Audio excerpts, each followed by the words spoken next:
3 நாள் உத்தியோகபூர்வ விஜயம் மேற்கொண்டு இந்தியா சென்றுள்ள ஜனாதிபதி அனுரகுமார திசாநாயக்கவுக்கும் இந்திய பிரதமர் நரேந்திர மோடிக்கும் இடையிலான சந்திப்பு இன்று பிற்பகல் பிரதமரின் உத்தியோகபூர்வ இல்லமான ஹைதராபாத் மாளிகையில் நடைபெற்றது.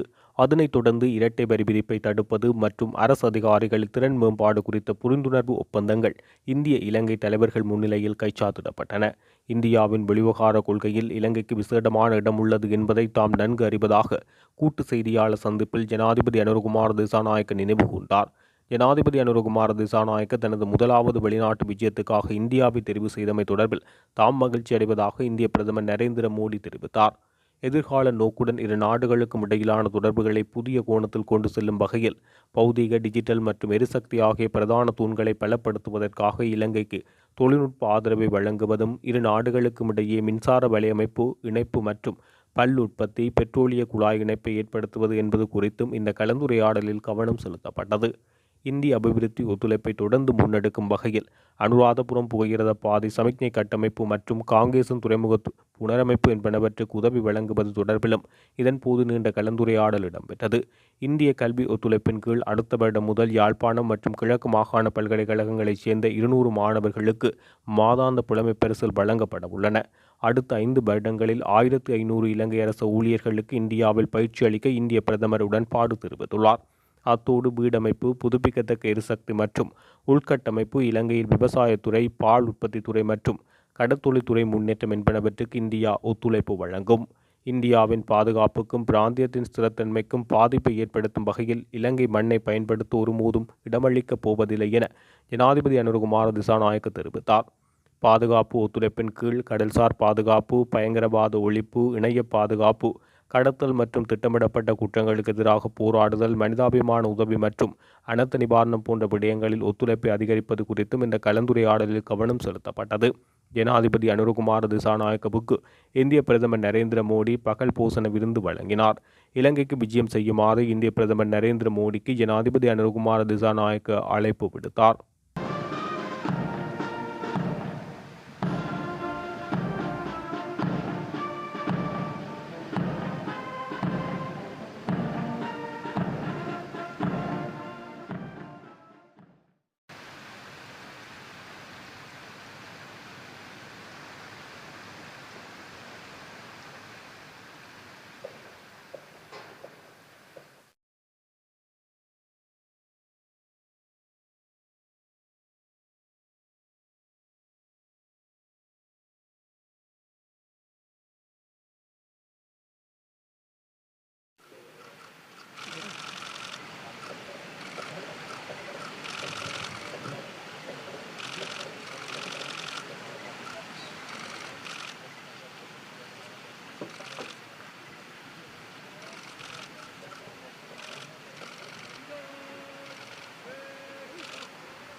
सर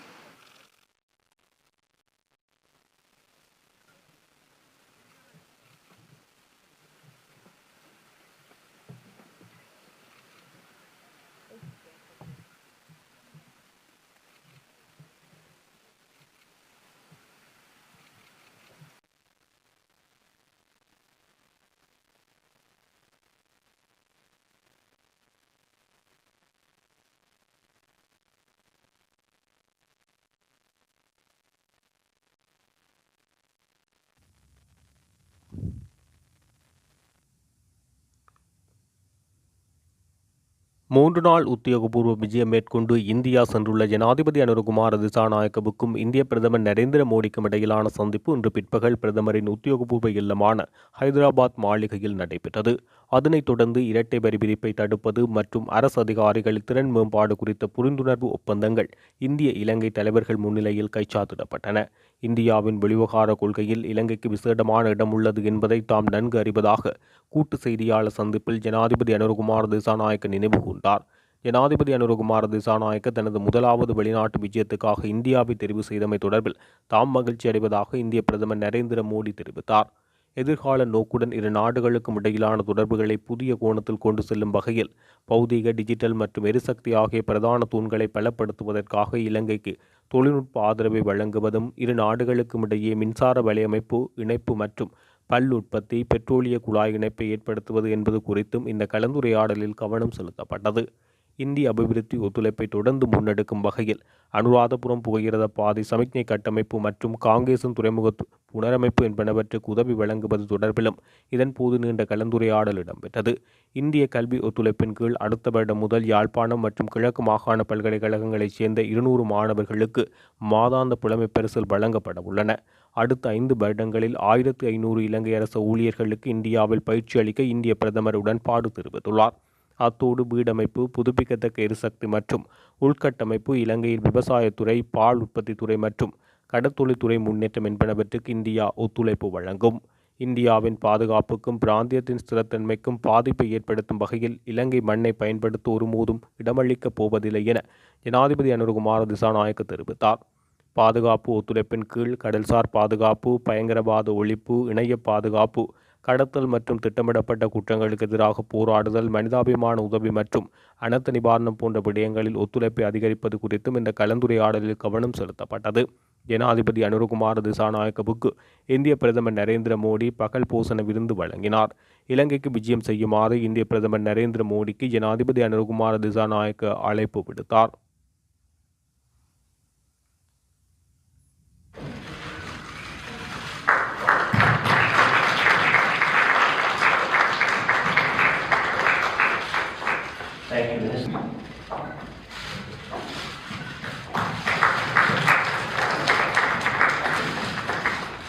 අතිගරු අග්‍රාමාත්‍ය නරේන්ද්‍ර මෝදී මැතිතුමනි, ගරු අමාත්‍යවරුනි, නෝනාවරුනි මහත්වරුනි, ජනමාධ්‍ය නියෝජනය කරන මිත්‍රවරුනි. இந்தியாவுக்கு 3 நாள் உத்தியோகபூர்வ விஜயம் செய்துள்ள ஜனாதிபதி அனுரகுமார திசாநாயக்க பிரதமர் நரேந்திர மோடியின் சந்திப்பின் பின்னர் அவர் ஊடகங்களுக்கு உரையொன்று ஆற்றியுள்ளார். அந்த உரையில் அவர் கருத்து தெரிவிக்கையில், இலங்கையின் ஜனாதிபதியாக பதவியேற்றதன் பின்னர் எனது முதலாவது வெளிநாட்டு விஜயமாக புதுடெல்லிக்கு வருகை தருவதில் நான் மகிழ்ச்சி அடைகிறேன். எனக்கு விடுக்கப்பட்ட அழைப்புக்காகவும் அன்பான வரவேற்பு மற்றும் விருந்தோம்பலுக்கும் ஜனாதிபதி திரௌபதி முர்மு அவர்களுக்கும் பிரதமர் நரேந்திர மோடி அவர்களுக்கும் நன்றியை தெரிவித்துக் கொள்கிறேன். இரு நாடுகளுக்கும் இடையே ஆழமாக வேரூன்றிய நாகரிக உறவுகளையும் வலுவான இருதரப்பு ஒத்துழைப்பையும் மேம்படுத்த இந்த விஜயம் உதவியது. ஜனநாயக ரீதியில் நிறுவப்பட்ட தேர்தல் முறைகள் மூலம் இரு நாட்டு மக்களும் தங்கள் கருத்துக்களை தெளிவாக வெளிப்படுத்தியுள்ளனர். இந்த பின்னணி மற்றும் நிலையான அபிவிருத்தி, சமூக வலுவூட்டல் மற்றும் பௌதீக பாதையினூடாக இரு நாடுகளையும் வழிநடத்துவதற்கு மக்கள் வழங்கிய ஆணை என்பன இரு நாடுகளின் அரசியல் சூழலின் முக்கிய மைல்கல்லாக உள்ளது. இந்த நிலையில் எனது இந்த விஜயம் அமைந்துள்ளது. ஒரே மக்கள் ஆணையின் கீழ் இதுவரை தேர்ந்தெடுக்கப்பட்ட அதிக எண்ணிக்கையிலான பிரதிநிதிகளை கொண்ட பாராளுமன்றமாக இலங்கை பாராளுமன்றம் தற்போது மாறியுள்ளது என்பதை மகிழ்ச்சியுடன் தெரிவித்துக் கொள்கின்றேன். எனது தலைமையிலான தேசிய மக்கள் சக்திக்கு இலங்கை மக்களால் கிடைத்த இந்த மகத்தான ஆதரவு இலங்கை வரலாற்றில் ஒருபோதும் இல்லாத வரலாற்று தருணமாகும். இலங்கை வரலாற்றில் முதன்முறையாக அண்மையில் நடந்து முடிந்த ஜனாதிபதி தேர்தல் மற்றும் பாராளுமன்ற தேர்தல்களில் ஒருபோதும் இல்லாதவாறு வெளிப்படுத்தப்பட்ட மக்கள் ஆணை எமது நாட்டில் புதிய அரசியல் கலாச்சாரத்தை கட்டியெழுப்பக்கூடிய அரசியல் மாற்றத்துக்கான விதைகளை விதைத்துள்ளது. வடக்கு, தெற்கு, கிழக்கு மற்றும் மேற்கு ஆகிய திசைகளில் அமைந்துள்ள அனைத்து மாகாணங்களிலும் உள்ள பல்வேறு சமூகங்கள் மற்றும் பல்வேறு தரப்பு மக்களும் இந்த மக்கள் ஆணைக்கு பங்களித்தனர். எனது மக்களால் இத்தகைய முக்கியமான பொறுப்பை ஒப்படைத்த ஒரு தலைவர் என்ற வகையில் ஜனநாயகத்தின் நோக்கம் பல்வேறு அரசியல் கருத்துக்கள் மற்றும் குழுக்களின் சகவாழ்வில் உள்ளது என்பதை தெரிவித்து தெளிவாக புரிந்து கொள்கின்றேன். தர்ம போதனைகளை பகிர்ந்து கொள்வது முதல் அபிவிருத்தி முன்னேற்றத்தின் ஒரு அங்கமாக இருப்பது வரை இந்தியா எப்போதுமே இலங்கையின் முன்னேற்றம் மற்றும் வளர்ச்சியின் ஒரு கட்டாய அங்கமாக இருந்து வருகின்றது. எமது இன்றைய இந்திய பயணம் நீண்ட காலம் தொட்டு நாம் அனுபவித்து வரும் இந்த நெருங்கிய நட்புறவின் வெளிப்பாடாகும். சிறிது நேரத்துக்கு முன்பு பிரதமர் மோடியும் நானும் எங்கள் பிரதிநிதிகளுடன் இருதரப்பு பேச்சுவார்த்தையை நிறைவு செய்தோம். எங்கள் உறவுகளின் தற்போதைய நிலை குறித்து விரிவாக மீளாய்வு செய்தோம். அத்தோடு எதிர்காலத்தில் அந்யோன்ய ஆர்வம் செலுத்தும் துறைகளில் எமது ஒத்துழைப்பை மேலும் வலுப்படுத்துவதற்கான வழிகள் மற்றும் வழிமுறைகள் பற்றிய கருத்துக்களை பரிமாறிக்கொண்டோம். குறிப்பாக 2022 நாடு எதிர்கொண்டுள்ள பொருளாதார நெருக்கடியின் போது மற்றும் கடன் மறுசீரமைப்பு நடவடிக்கையின் போது இலங்கைக்கு வழங்கப்பட்ட வலுவான ஆதரவுக்காக பிரதமர் மோடி மற்றும் இந்திய அரசாங்கத்துக்கு நன்றி தெரிவித்தேன். இந்தியாவின் வெளியுறவு கொள்கை கட்டமைப்பில் இலங்கைக்கு வழங்கப்பட்டுள்ள விசேட இடத்துக்கு இணங்க இலங்கையின் நிலையான பொருளாதார வளர்ச்சிக்கு இந்தியா முழு அர்ப்பணிப்புடன் இருப்பதாக பிரதமர் மோடி உறுதியளித்துள்ளார். இருநாட்டு பாராளுமன்றங்களுக்கு இடையேயான ஒத்துழைப்பு உள்ளிட்ட பல்வேறு மட்டத்திலான அரசியல் உறவுகளை மேலும் வலுப்படுத்துவதன் முக்கியத்துவத்தை பிரதமர் மோடியும் நானும் அடையாளம் கண்டுள்ளோம். இரு நாடுகளுக்கும் இடையிலான வர்த்தகம் மற்றும் முதலீட்டு ஒத்துழைப்பு மற்றும் முக்கிய துறைகளில் முதலீடுகள் குறித்தும் நாம் ஆராய்ந்தோம். பாதுகாப்பு, மின்சக்தி மற்றும் வலுசக்தி, பயிற்சி மற்றும் திறன் அபிவிருத்தி, கல்வி, விவசாயம் மற்றும் சமூக பாதுகாப்பு ஆகிய துறைகளில் ஒத்துழைப்பு பற்றிய கருத்துக்களையும் பரிமாறிக்கொண்டோம். நிர்வாகம், சேவை வழங்கல் மற்றும் சமூக நலத்துறைகள் டிஜிட்டல் மயமாக்குதல் இந்தியா அடைந்துள்ள வெற்றியை பாராட்டுகிறேன். இதேபோன்ற பொதுவான டிஜிட்டல் உட்கட்டமைப்பை இலங்கையில் ஏற்படுத்துவதற்கு இந்தியா ஆதரவளிக்கும் என பிரதமர் மோடி என்னிடம் உறுதியளித்தார். இரு நாடுகளுக்கு இடையிலான கலாச்சார உறவு நமது உறவுகளுக்கு வலுவான அடித்தளத்தை வழங்குகின்றன. நபர்களுக்கு இடையிலான வலுவான தொடர்புகளுக்காக இந்த பிணைப்புகளை மேலும் மேம்படுத்தும் நோக்கத்துடன் சுற்றுலாத்துறையில் ஒத்துழைப்பை பற்றி நாம் ஆராய்ந்தோம். பிராந்திய மற்றும் பலதரப்பு சூழல்களில் உலகளாவிய தெற்கில் ஒரு முன்னணி நாடாக இந்தியாவின் பங்கை நான் பாராட்டினேன். அயோரா அமைப்பின் தலைவர் பதவி இலங்கைக்கு கிடைப்பதற்கு இந்தியா முழு ஆதரவு அளிக்கும் என்று பிரதமர் மோடி தெரிவித்தார். பிரிக்ஸ் அமைப்பில் அங்கத்துவம் பெறுவதற்கான இலங்கையின் லட்சியத்துக்கு இந்தியாவின் தொடர்ச்சியான ஆதரவை நான் அவரிடம் கூறினேன். விசேட பொருளாதார வலயத்துக்கு அப்பால் கண்ட மாட்டத்திலான எல்லைகளுக்கு அப்பால் எல்லைகளை ஸ்தாபிக்குமாறு ஐக்கிய நாடுகள் சபையின் கண்ட எல்லை தொடர்பான ஆணைக்குழுவுக்கு இலங்கை முன்வைத்த கோரிக்கை தொடர்பாக இருதரப்பு தொழில்நுட்ப கலந்துரையாடல்களை மிக விரைவில் கூட்டுவதற்கு பிரதமர் மோடியின் தலையீட்டை நான் கூறினேன். அண்மையில் நடைபெற்ற மீன்பிடி தொடர்பான 6வது கூட்டு செயற்குழு கூட்டத்தில் பாராட்டு தெரிவிக்கும் அதே வேளையில் மீன்பிடி பிரச்சினைக்கு நிலையான தீர்வு காண்பதில் கூட்டு அணுகுமுறையின் அவசியத்தை நாங்கள் ஆராய்ந்தோம். இரு நாடுகளிலும் தடை செய்யப்பட்ட முறையில் மீன்பிடிப்பதால் ஏற்படும் சீர்செய்ய முடியாத சுற்றுச்சூழல் பாதிப்பை உணர்ந்து அந்த நடைமுறையை நிறுத்தவும், சட்டவிரோதமான அறிக்கையிடப்படாத மற்றும் கண்காணிக்கப்படாத மீன்பிடித்தலை நிறுத்தவும் நடவடிக்கை எடுக்குமாறு நான் கோரிக்கை விடுத்தேன். பயிற்சி மற்றும் திறன் மேம்பாடு மற்றும் இரட்டை வரி விதிப்பை தவிர்ப்பது ஆகிய துறைகளில் இன்று கையெழுத்திடப்பட்ட இருதரப்பு ஒப்பந்தங்கள் தொடர்பில் மகிழ்ச்சி அடைகிறேன். பரஸ்பர ரீதியில் வசதியான தினமொன்றில் இலங்கைக்கு வருகை தருமாறு பிரதமர் மோடிக்கு அழைப்பு விடுத்தேன். இந்தியாவின் பாதுகாப்பு பிராந்தியத்தின் ஸ்திரத்தன்மைக்கும் பாதுகாப்பாக எந்தவொரு வகையிலும் இலங்கை மண்ணை பயன்படுத்த அனுமதிக்காது என இந்திய பிரதமரிடம் உறுதியளித்தேன். எதிர்வரும் சில வருடங்களில் இந்தியாவுடனான உறவு மேலும் பலமடையும் என்பதில் எனக்கு எந்த சந்தேகமும் கிடையாது. இந்தியாவுடனான ஒத்துழைப்பை தொடர்ந்து முன்னேற்றி விரிவாக்கத்துக்கு இலங்கை மிகுந்த முக்கியத்துவம் அளிக்கின்றது என்பதை மீண்டும் வலியுறுத்துகின்றேன் என தெரிவித்துள்ளார். වඩාත් ශක්තිමත් පුද්ගල සබත්තා සඳහා මෙම බැඳියාවන් තවදුරටත් වර්ධනය කිරීමේ අරමුණින් අප සංචාරක ශේෂ්ත්‍රයේ සහයෝගිතාවය පිළිබඳ සාකච්ඡා කළා. කලාපීය සහ බහුපාර්ශ්වීය සන්දර්භය තුළ ගෝලීය දකුණේ ප්‍රමුඛතම රාජ්‍යයක් ලෙස ඉන්දියාවේ භූමිකාව මා අගය කළා. බ්‍රික්ස් සංවිධානයේ සමාජිකත්ව රාජ්‍යයක් වීමට ශ්‍රී ලංකාව තුළ ඇති අභිලාෂයට ඉන්දියාවේ අඛණ්ඩ සහයෝගය මා එතුමාගෙන් ඉල්ලා සිටියා. සුවිශේෂී ආර්ථික කලාපයෙන් ඔබට මහද්වීප තටාකයේ පිටත සීමාවන් පිහිටවීම සඳහා මහද්වීප තටාකයේ සීමාවන් පිළිබඳව එක්සත් ජාතීන්ගේ සංවිධානයේ කොමිසමට ශ්‍රී ලංකාව විසින් ඉදිරිපත් කර ඇති ඉල්ලීමට අදාළ දීපාර්ශ්ව තාක්ෂණික සහාය හැකි ඉක්මනින් කැඳවීම සඳහා අග්‍රාමාත්‍ය මෝදිතුමාගේ මැදිහත් වීම අප ඉල්ලා සිටියා. මෑතකදී පැවැත්වුණු දීවර කටයුතු පිළිබඳ 6 වෙනි ඒකාබද්ධ ක්‍රියාකාරී කණ්ඩායම් රැස්වීම් කිරී ප්‍රසාදය පළ කරන අතර තිරසාර විසඳුමක් උදෙසා දීවර ගැටලුව ආමන්ත්‍රණය කිරීමේ ඉලා සහයෝගී ප්‍රවේශයක ඇති අවශ්‍යතාවය පිළිබඳ අප සාකච්ඡා කළා.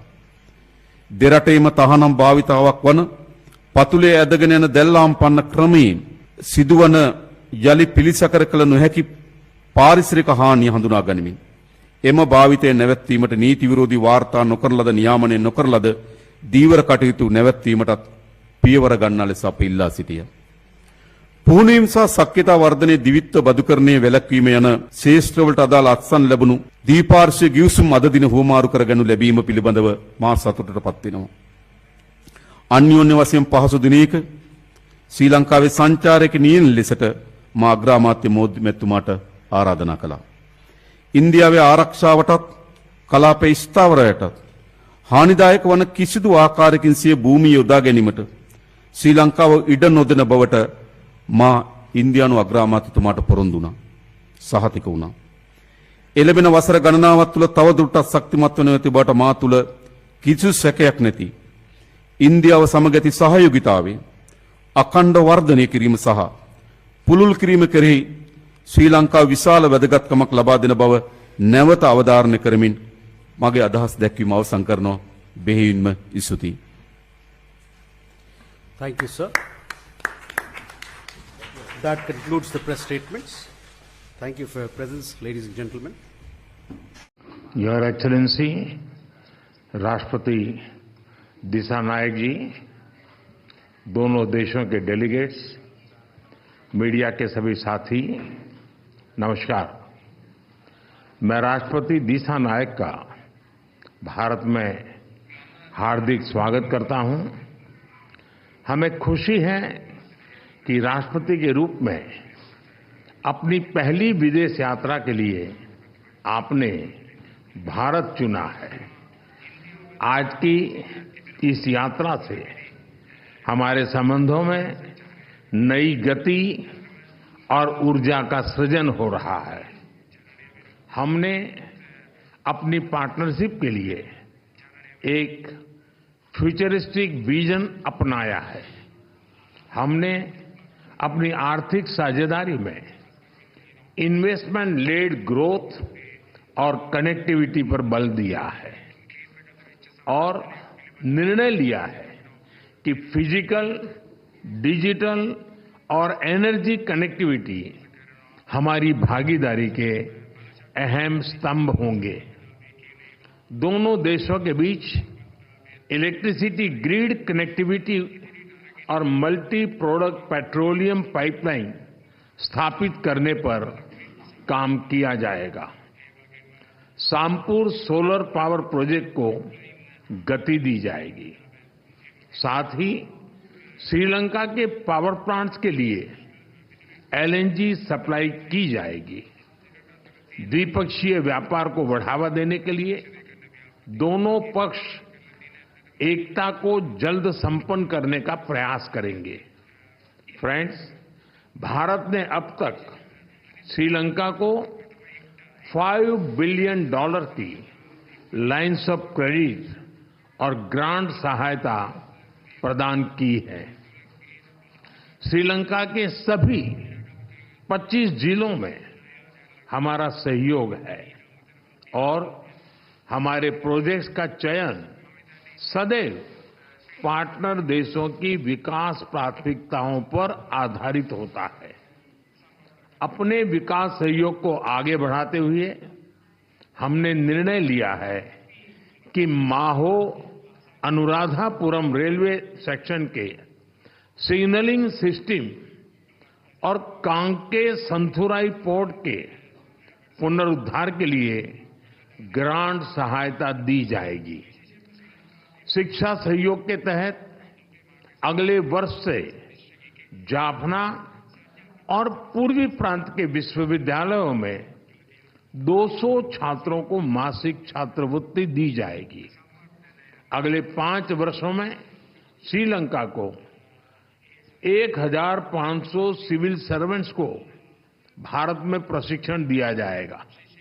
हाउसिंग, रिन्यूएबल एनर्जी और इंफ्रास्ट्रक्चर के साथ साथ श्रीलंका में कृषि, डेयरी और फिशरीज के विकास के लिए भी भारत सहयोग देगा। श्रीलंका में यूनिक डिजिटल आइडेंटिटी, इस प्रोजेक्ट के लिए भी भारत भागीदारी करेगा। फ्रेंड्स, हम दोनों इस बात से पूरी तरह सहमत है कि हमारे सुरक्षा हित एक दूसरे से जुड़े हैं। हमने रक्षा सहयोग समझौते को शीघ्र अंतिम रूप देने का निर्णय लिया है। हाइड्रोग्राफी पर भी सहयोग की सहमति बनी है।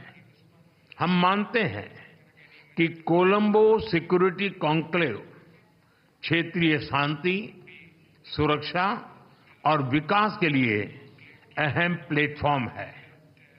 इसके अंतर्गत maritime security, counter terrorism, cyber security, तस्करी और ऑर्गेनाइज्ड क्राइम के खिलाफ लड़ाई, humanitarian assistance and disaster relief जैसे विषयों पर सहयोग बढ़ाया जाएगा। फ्रेंड, भारत और श्रीलंका के पीपल टू पीपल संबंध हमारी सभ्यताओं से जुड़े हैं। जब भारत में पाली भाषा को क्लासिकल भाषा का दर्जा दिया गया तो श्रीलंका में भी उसकी खुशी मनाई गई।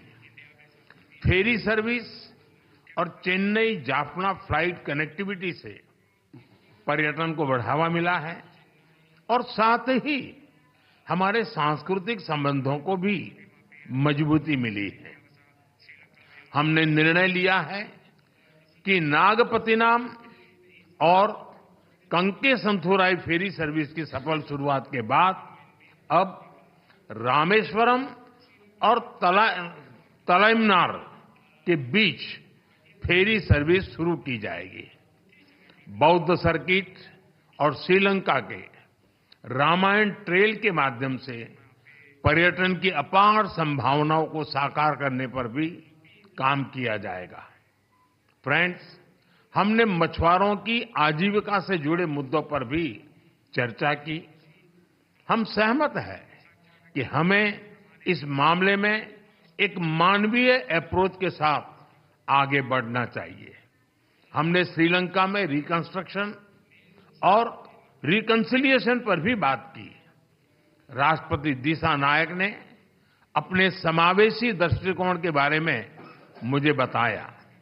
हम आशा करते हैं कि श्रीलंका सरकार तमिलों की आकांक्षाओं को पूरा करेगी और श्रीलंका के संविधान के पूर्ण इम्प्लीमेंटेशन और प्रोविंशियल काउंसिल इलेक्शन कराने की अपनी प्रतिबद्धता को पूरा करेगी। फ्रेंड्स, मैंने राष्ट्रपति दिशा नायक को आश्वासन दिया है कि श्रीलंका के विकास के लिए उनके प्रयासों में भारत एक भरोसेमंद और विश्वसनीय पार्टनर बना रहेगा।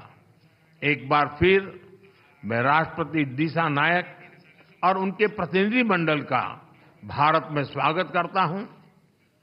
मैं उनकी बोध गया यात्रा के लिए शुभकामनाएं देता हूं कि यह आध्यात्मिक ऊर्जा और प्रेरणा से भरपूर हो।